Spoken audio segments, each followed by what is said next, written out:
Okay, let's unpack this. You know that feeling when you're trying to stay current in a really fast-moving field like machine learning? Oh, definitely. It feels like every other week there's some new paper dropping that just totally shifts the landscape. Yeah, it's a lot. It can be tough to figure out what's truly a game changer and what's maybe, more of a minor update.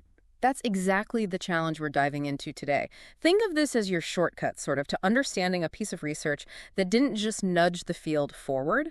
It really kicked the door down. We're going deep, but our goal is really to pull out the essential insights. Right. So you grasp why it was such a big deal without getting lost in, like, a maze of technical jargon. Absolutely. And today, that groundbreaking piece of work is the paper, Attention is All You Need, That's the one.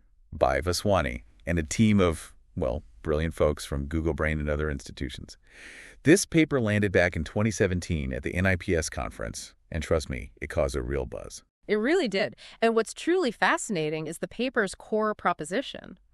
It suggested a completely novel way to build neural networks for tasks like translating languages. Okay. Instead of relying on the then standard recurrent and convolutional neural networks, they introduced this new architecture. The transformer. Called the transformer, exactly, which hinges entirely on something called attention mechanisms. So, listener, our mission today is, to get our heads around the core ideas behind this transformer. Yep. We want to understand why moving away from these established methods was such a significant leap and what the far-reaching consequences of this paper have been. And we're going to do it in a way that's clear, engaging. And hopefully sparks a few aha moments for you. Yeah, let's hope so. So before the transformer came along, the world of sequence transduction, things like language translation and text understanding it, was heavily reliant on recurrent neural networks, RNNs. Right, RNNs. LSTMs, and gated recurrent networks. Those are the big ones. They were considered the gold standard, yeah. The paper itself points this out. Okay. And for anyone who's not super familiar, the key thing about RNNs is that they process information step by step, sequentially, right? That's the core idea. Like reading a sentence word by word and trying to piece together the meaning as you go. Pretty much. That sequential nature, though, while it seems intuitive for processing sequences, it actually created some major roadblocks. As the paper points out, it made it incredibly difficult to speed up the training process. Through parallel computing. Exactly. Especially when dealing with long sequences. This is a fundamental limitation because, training large models on massive data sets requires efficient parallelization. Makes sense. And RNNs also had memory limitations that restricted how much data you could process at once. It's like trying to pass a really long message down a line of people. The message can only move as fast as one person can pass it to the next. That's a great analogy. If the message is super long, it's going to take a while, and if you have a ton of messages, the whole system just gets bogged down. Precisely. Now, it's important to remember, attention mechanisms weren't entirely new. They were being used, but almost always as an add-on, a helper for these existing RNN architectures. The paper mentioned some of this earlier work. So attention was like a useful sidekick for the main RNN, which was doing most of the heavy lifting. Kinda. But then the transformer shows up and says, you know what? We don't need the RNN at all. Attention can handle this entire operation on its own. Which is pretty radical thinking at the time. I bet. It was a complete paradigm shift. The transformer architecture, as the paper clearly states, entirely gets rid of recurrence and convolutions. Gone. Just gone. It relies solely on attention mechanisms to understand and model those crucial long-range connections within the input and output sequences. And this architecture has that encoder-decoder structure, right? Can you break down what those two parts do? Absolutely. So think of the encoder as taking the input sequence, say, a sentence in English, and turning it into a set of dense numerical representations, continuous representations, they call them. Right. Then the decoder takes these representations and generates the output sequence, word by word. One at a time. One element at a time, yeah.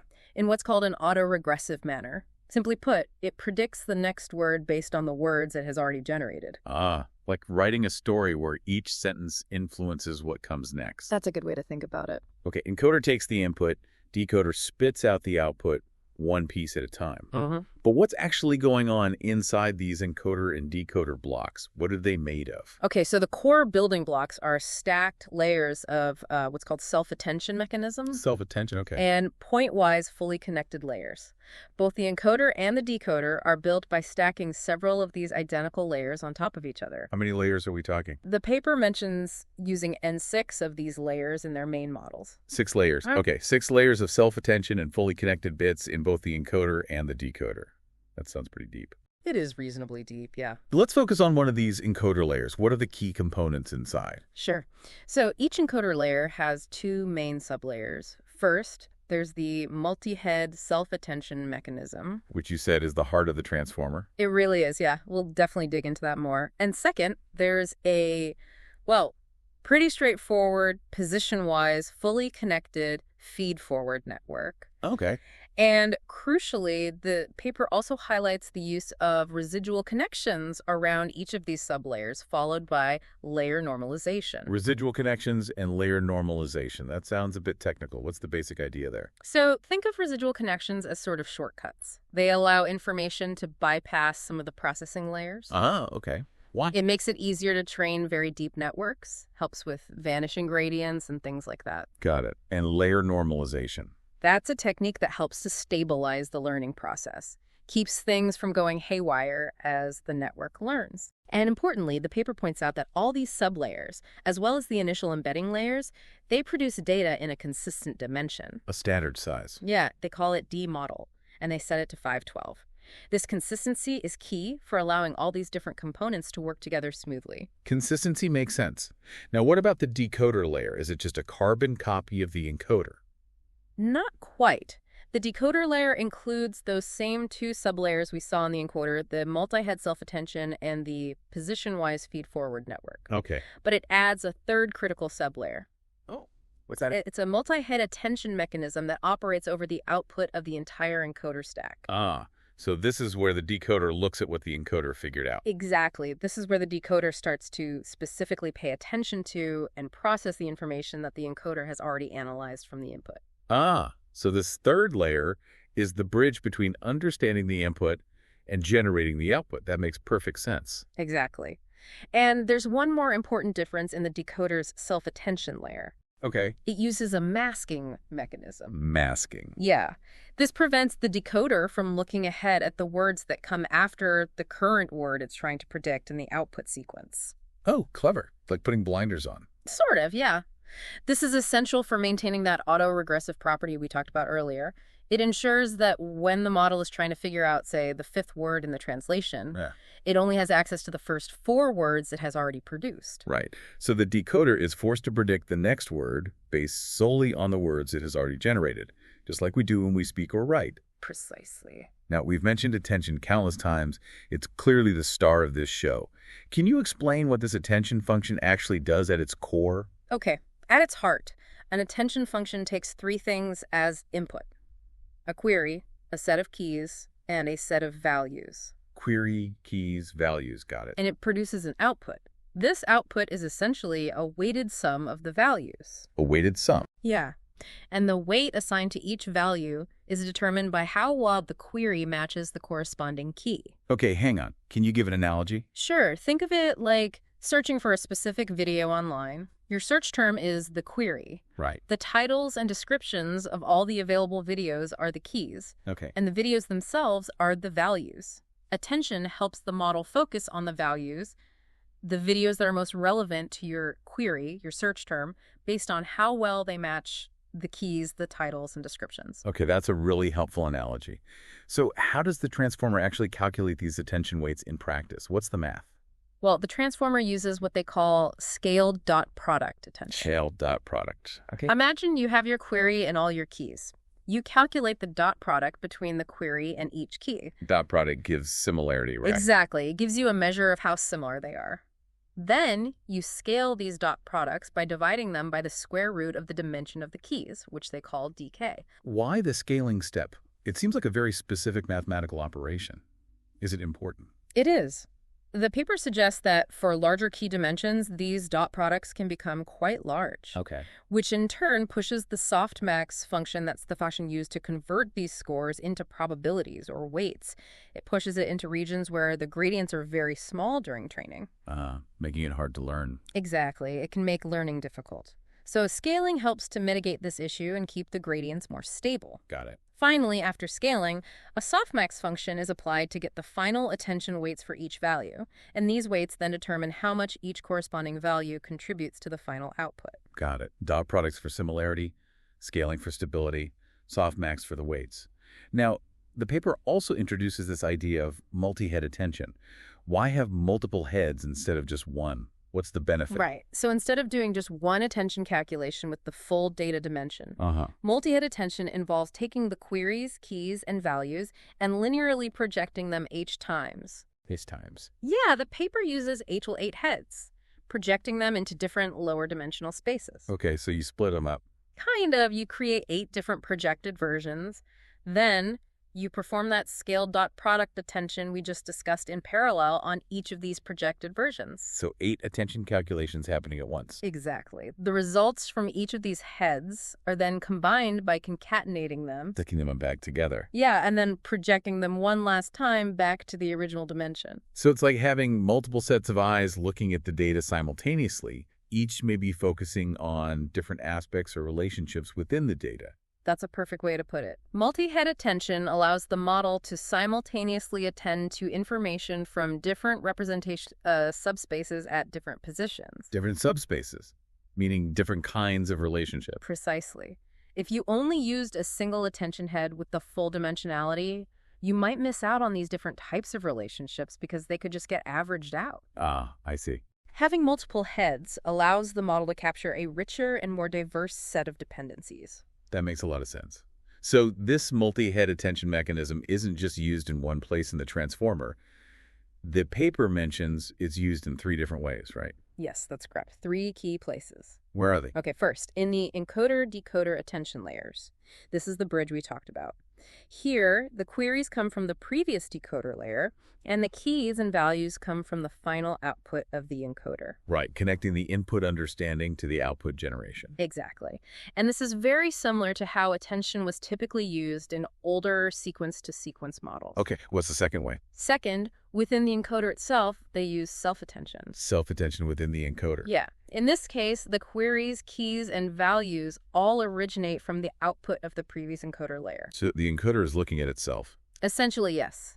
This allows each position in the encoder's input sequence to directly attend to and interact with all other positions in the same input sequence. So when the encoder is processing a specific word in the input sentence, it can directly look at all the other words in that same sentence to get context. Precisely. It helps it build a really rich understanding of the whole input. Okay, and the third way? Third, the decoder also uses self-attention, similar to the encoder, but with the mask. With that masking we discussed earlier. This allows each position in the decoder's output sequence to attend to all the preceding positions, including itself, but crucially not to any of the future positions it hasn't generated yet. Maintaining that autoregressive property. Got it. Keeps the generation process honest, you could say. Okay, so attention is clearly the central innovation here. But the paper mentions other components needed to complete the architecture. What else is part of the transformer package? Right, attention is the star, but it needs a supporting cast. Beyond the attention sublayers, both the encoder and decoder layers also include those position-wise feed-forward networks. Oh yes, the FFNs. Exactly. These are essentially small, fully connected neural networks. Applied to each position. Independently, yeah. Applied to each position in the sequence independently. They consist of 2 linear transformations with a ReLU activation function in between. ReLU, that's a standard activation, right? Introduces nonlinearity. It is. It helps the model learn more complex patterns. And the paper notes that while these transformations are the same across different positions within a given layer, the specific parameters, the weights of these networks, are different from one layer to the next. Okay, so these feed-forward networks help to further process the information at each position after the attention mechanism has done its initial processing. Exactly. They add extra computational capacity. Then you have the embeddings and the final softmax layer. Standard stuff for sequence models. Pretty standard, yeah. Just like in other sequence models, learned embeddings are used to convert the input and output tokens like words or subword units into those D-model dimensional vectors we talked about. Vectors of size 512. Right. And at the very end of the decoder, the output is passed through a standard learned linear transformation followed by a softmax function. To get the probabilities for the next word. Exactly, to get the probabilities for the next token in the output sequence. Interestingly, the paper points out they actually share the same weight matrix between the two embedding layers, input and output, and this pre-softmax linear transformation. They share weights. Why? It's a form of parameter tying. It reduces the number of parameters, and they mention it's scaled by the square root of D model. It suggests maybe a deeper connection between how the model represents inputs and how it predicts outputs. Interesting detail. Now, there's one last piece of the puzzle that I'm curious about. Since the transformer doesn't process the sequence step by step like RNNs. Right, it looks at everything at once, more or less. How does it know the order of words? How does it know that the cat sat on the mat is different from the mat sat on the cat? Word order is crucial. Absolutely crucial. And that's where positional encoding comes into play. Positional encoding. Because the transformer gets rid of recurrence and convolution, which inherently handle order, it needs a way to explicitly tell the model about the position of each token in the sequence. So how does it do that? To do this, they add these positional encodings to the input embeddings at the very bottom of both the encoder and decoder stacks. Added to the word embeddings. Yeah, they're also D-model dimensional vectors, so they can be simply added element-wise to the word embeddings before the first layer. Okay. And how are these positional encodings actually generated? What determines their values? Are they learned? That's a great question. In the original paper, they weren't learned. They described using sine and cosine functions of different frequencies. Sines and cosines, like waves. Exactly like waves. For each position in the sequence, let's call it pos, and each dimension within the D model vector, let's call it I, the positional encoding is calculated using these trigonometric functions. Okay. Why trig functions? They used wavelengths that form a geometric progression. The authors hypothesized that this specific formulation would allow the model to easily learn to attend based on the relative positions of words. Relative positions. Yeah, because for any fixed offset in like say, the relationship between a word and the word's 3 positions before it, the positional encodings would have a consistent linear relationship that the model could potentially learn. Huh. That's clever. Did they try learning them? They did. They actually experimented with using learned positional embeddings instead of these sinusoidal functions, and they found that the performance was almost identical. Really? So why stick with the sine and cosine version? Well, the sinusoidal version has a potential advantage. It might generalize better to sequence lengths longer than those seen during training because the function itself isn't limited by the training data length. Extrapolation. Makes sense. So these sine and cosine waves act like a unique fingerprint for each position in the sequence, giving the model a sense of word order. That's a good way to think about it. Okay, we've covered the architecture in quite some detail. Now, why was this completely different approach such a significant improvement over the existing RNNs and CNNs? What were the fundamental advantages? Right, the why it matters part. The paper tackles this directly. They compare self-attention to recurrent and convolutional layers across 3 key aspects, which they summarize nicely in their Table 1. Okay, what's the first aspect? The first is the computational complexity per layer. This gets a bit technical, but basically, Give me the gist. for a sequence of length n and a representation dimension z, self-attention has a complexity of roughly n squared times d. Okay. Recurrent layers are more like n times d squared. N times d squared versus n squared times d. So which is better? It depends. What this means in practical terms is that self-attention is actually faster than recurrent layers when the length of the sequence n is smaller than the representation dimensionality d. Which happens often in translation. Exactly, especially when using word pieces or subword units, n isn't usually massive, while tall like 512 or 1024 can be quite large. So counterintuitively, self-attention could be more efficient. Interesting. So for typical sentence lengths in translation, the transformer's core attention mechanism is actually computationally more efficient per layer than the step-by-step processing of RNNs. That's not immediately obvious. It's not, but it was a key finding. The second crucial advantage is parallelization.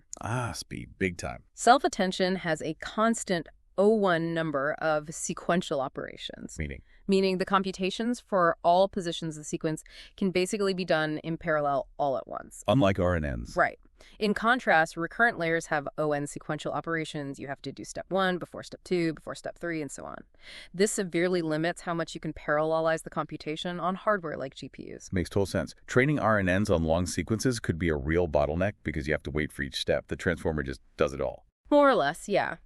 It can essentially process the entire sequence simultaneously within a layer. Convolutional layers are somewhere in between on parallelization.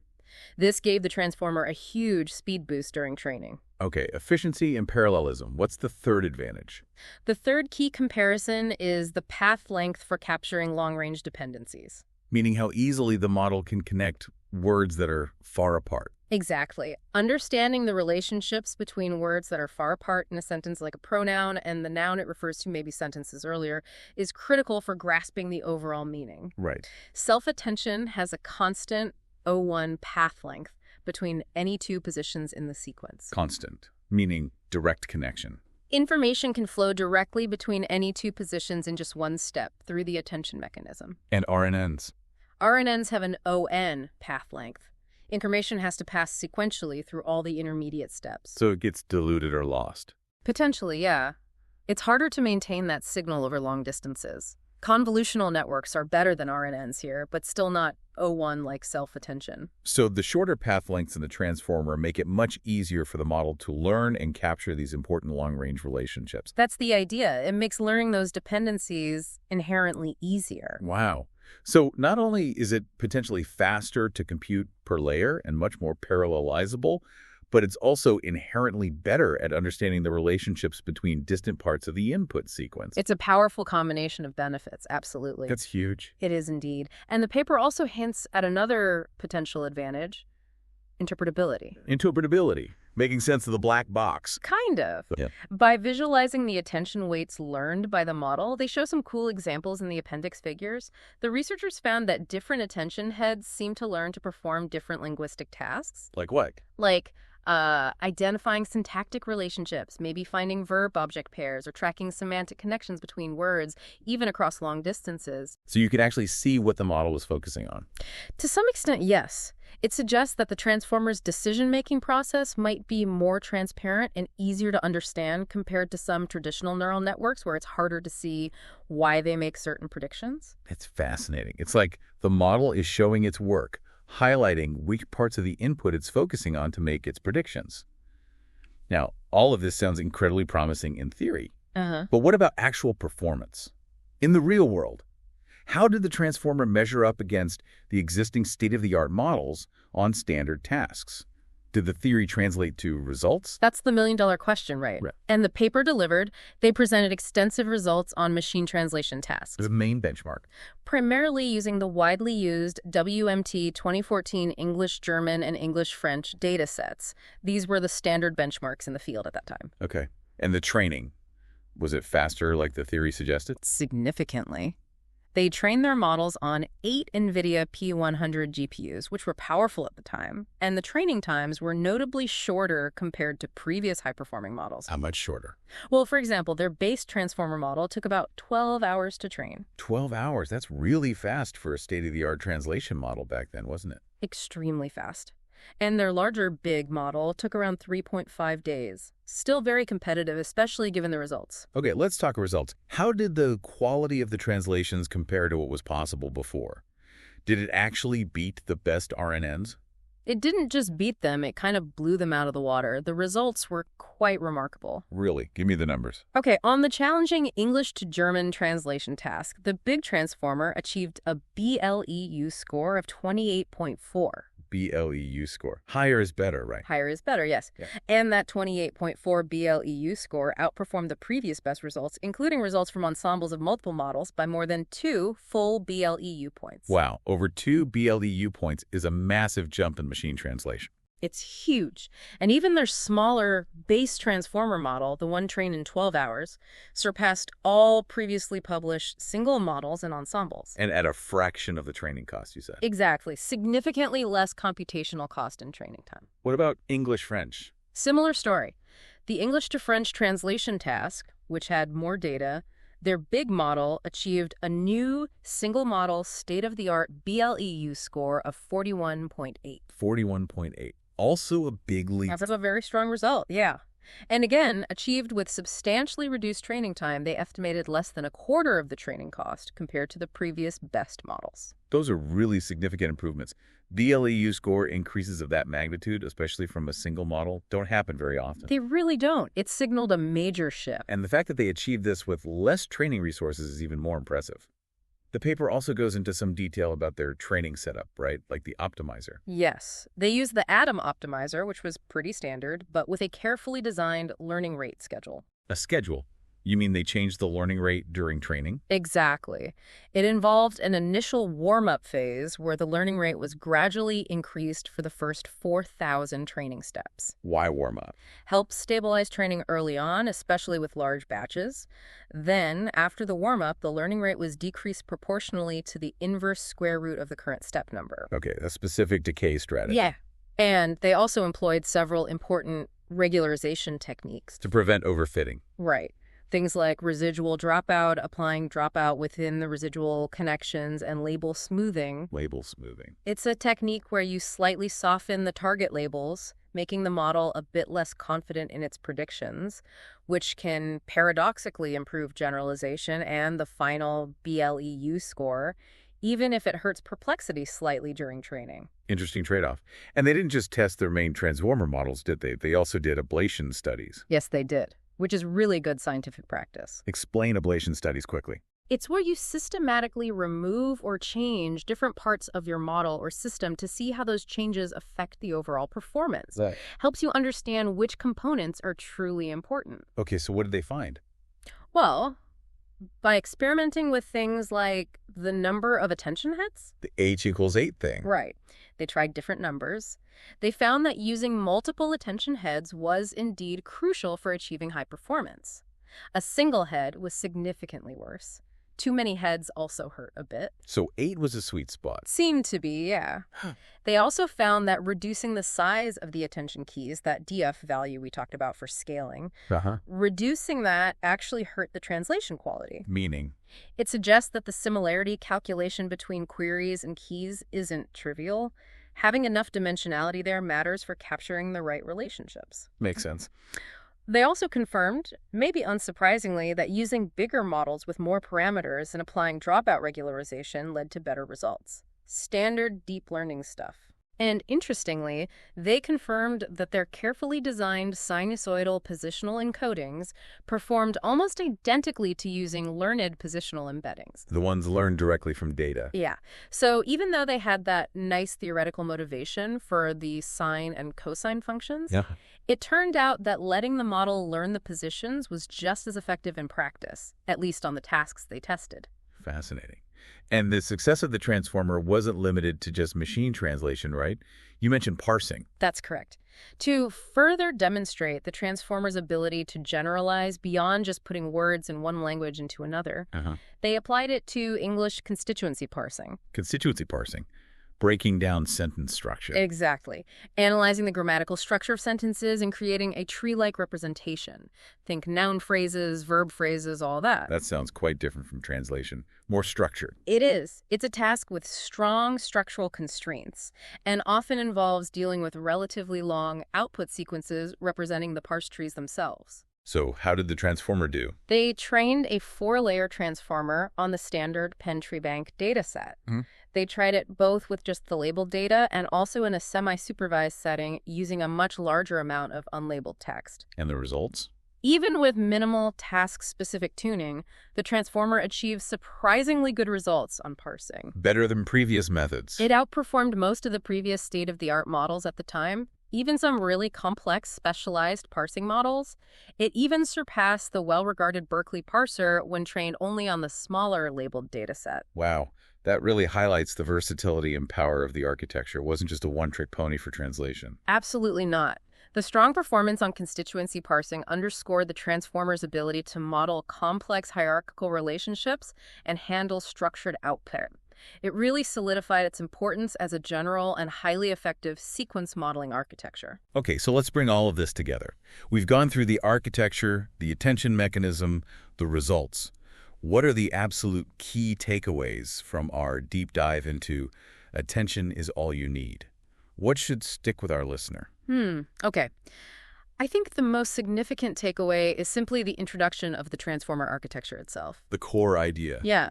By focusing solely on attention mechanisms, it provided, well, substantial breakthroughs in machine translation quality. Better translations. Right. A significant speed up in training due to its parallel nature. Faster training. And overall greater training efficiency compared to the previously dominant recurrent and convolutional approaches. More efficient. And crucially, its success extended beyond translation to tasks like constituency parsing, demonstrating its broad applicability as a powerful sequence modeling tool.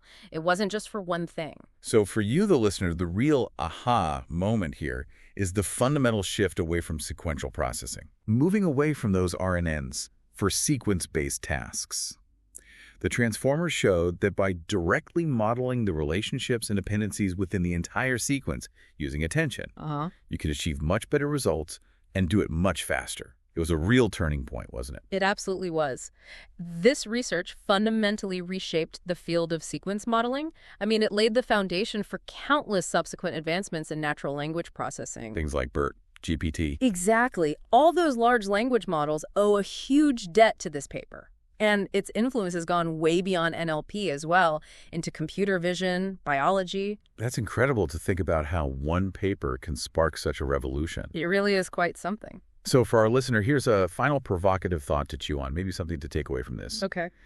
Consider this core idea of attention, this mechanism of focusing on the most relevant parts of the information you're processing.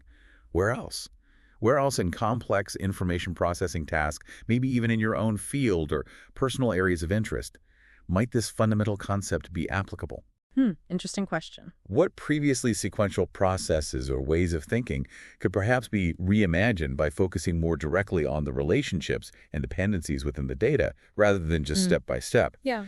Think about the broader implications of this powerful shift towards attention-based models and what new possibilities it might unlock in unexpected places.